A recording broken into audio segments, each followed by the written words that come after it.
بسم اللہ الرحمن الرحیم نحمدہ ونصلی علی رسولہ الکریم اما بعد۔ محترم ناظرین،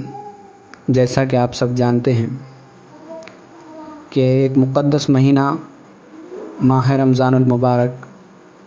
بس کچھ ہی دنوں میں ہمارے سامنے آنے والا ہے، جس میں کہ اللہ رب العزت کی بے بہا نعمتیں اور رحمتوں کا نزول ہوتا ہے۔ لیکن وہیں پر دوسری طرف بڑے ہی افسوس کے ساتھ یہ کہنا پڑ رہا ہے کہ ہمارا اپنا ملک ایک وبائی مرض کرونا وائرس کا شکار ہوا ہے، اور اس وبا کی وجہ سے اب تک کئی جانیں بھی گئی ہیں، کئی لوگوں کا نقصان بھی ہوا ہے، کئی مشتبہ امراض کے اس مرض کے پیشنٹ ابھی بھی دواخانوں کے اندر زیر علاج ہے۔ اس لیے ہم سب آنے والے اس مقدس مہینے میں اللہ رب العزت کی بارگاہ میں دعا بھی کرے کہ اللہ رب العزت اس مرض کو جلد از جلد اس وبا کو ختم فرمائیں، تمام امت مسلمہ کی اور برادران وطن کی اس مرض سے حفاظت فرمائیں۔ ساتھ ہی ساتھ اہم اور ضروری بات جو کہنی ہے وہ یہ ہے کہ رمضان المبارک میں عام طور پر عبادتوں کا رجحان بڑھ جاتا ہے، اور عبادتوں کا رجحان بڑھنے کی وجہ سے مساجد میں زیادہ تر تو شور و شغب ہوتا ہے اور زیادہ تر افراد جمع ہوتے ہیں، چاہے وہ عام نمازیں ہو، 5 وقتہ نمازیں، یا پھر تراویح کا اہتمام ہو۔ اس لیے ایک ضروری بات یہ عرض کرنی ہے کہ حکومت اس وقت بہت ساری تدبیر اس بیماری کو روکنے کے لیے کر رہی ہے، جس کی وجہ سے حکومت نے ایک تدبیر یہ بھی بتلائی ہے کہ مسجدوں کے اندر زیادہ افراد جمع نہ ہو۔ اسی ضمن میں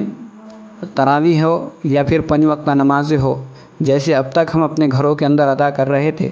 اسی طرح سے رمضان المبارک میں بھی تراویح کا اہتمام اور ما بقیہ نمازوں کا اہتمام اپنے گھروں پر ہی کرے۔ دوسری بات، تراویح کی نماز سنت مؤکدہ ہے، اور تراویح 20 رکعت 10 سلام کے ساتھ پڑھی جاتی ہے۔ اگر 2 یا 2 سے زائد افراد ہو تو وہ تراویح جیسے علم ترا کی سہولت ہے تو علم ترا سے پڑھ لے، یا کسی اگر حافظ اگر آسانی سے دستیاب ہو تو کسی حافظ قرآن کو تو بلا کر قرآن پاک کو سنے، یا پھر علیحدہ اپنے گھروں میں تو تراویح کا اہتمام کرے۔ ساتھ ہی ساتھ پوری طرح سے عبادتوں کے اندر منہمک ہو، قرآن پاک کی تلاوت کرے، تہجد کا اہتمام کرے، اور خاص کر تو روزوں کا اہتمام کرے۔ معمولی سے بہانے کو بنا کر تو ہم روزوں کو نہ چھوڑے۔ ایک رمضان المبارک کا مہینہ یہ سال میں ایک دفعہ آتا ہے،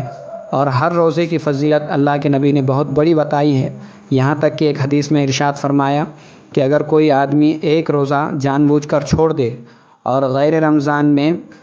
وہ پورا سال اگر روزے رکھے، تب بھی وہ ایک روزے کی برابری نہیں ہو سکتی، گرچہ اس کا فرض اس کی قضا ادا ہو سکتی، لیکن اس کی جو برکت ہے وہ برکت اور وہ جو رحمتیں ملنی ہیں وہ نہیں ملیں گی۔ اس لیے ہم سب روزوں کا اہتمام کریں، اور ساتھ ہی ساتھ دعاؤں کا اہتمام کرے، اپنے اڑوس پڑوس کے اندر حسن سلوک کا اہتمام کرے، لوگوں کے ساتھ تو خیر خواہی کا معاملہ کرے، اپنے اڑوس پڑوس میں دیکھے کہ کوئی بھوکا پیاسا نہ رہے، کسی کے گھر کے اندر ایسا نہ ہو کہ اس مہاماری کے اندر اور اس مرض کے اندر لوگوں کے کام کاج بند ہے، تو ایسا نہ ہو کہ کسی کے گھر کے اندر تو کھانے پینے کی پریشانی ہو۔ رمضان ویسے بھی لٹانے کا مہینہ ہے، لوگوں کو دینے کا مہینہ ہے،